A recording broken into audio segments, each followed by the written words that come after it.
Just seconds after this footage was taken, ice hockey player Adam Johnson of the Nottingham Panthers was killed when his neck was cut by a skate blade.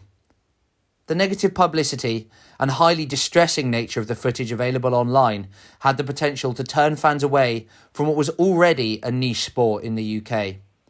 I spoke to Ben Hyde, who runs a UK ice hockey podcast, to see whether his relationship with the sport had changed following the tragedy. No, not at all. I think a lot of the people that go to watch ice hockey, and the players especially that play it, are fully aware it's a very dangerous game.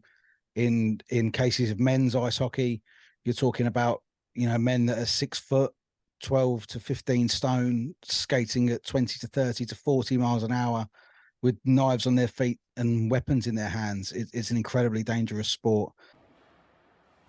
Following the passing of Johnson, the Elite Ice Hockey League, which is the highest level of ice hockey competition in the UK, decided against making protective neck guards mandatory.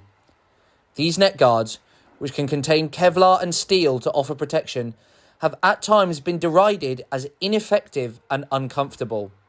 The natural question then becomes, is the EIHL's decision the right one?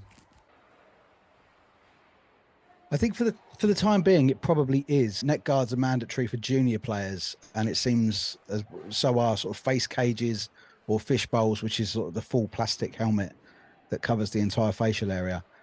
I think that a lot of players will look to discard as much equipment as they can, as soon as they can, for ease of movement, or as you say, to look a little bit sort of cooler on the ice. The Nottingham Panthers played their first game since the incident the other day, and every single one of their players wore a neck guard. It's something I think they will all get used to, and it will become now. I mean, there will be nobody in this country that starts playing this sport that will not wear one. Everybody will wear one. While the debate over neck guards looks like it will not be over anytime soon, UK ice hockey has not been without change in the wake of Johnson's passing. A fan of the Haringey Huskies, a team in the second tier of British ice hockey, set up a fundraiser called Adam's Angels with the aim of providing an emergency bleed kit to every team, both men's and women's, in the UK leagues, as well as creating a network of trained medics to assist clubs who lack one of their own.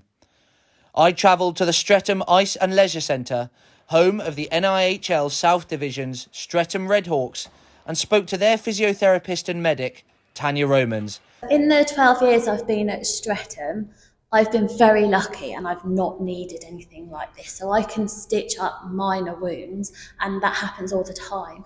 But there's always a what if. And I've known a couple of players, not for this team, that have had big injuries like this. Obviously with the latest one being the biggest and having the worst effects, and just having it there as a just in case is really important. Though the future of professional ice hockey in the UK is undeniably less clear now than it was a few months ago, we can be certain that whatever shape it does take will be radically different from what has come before.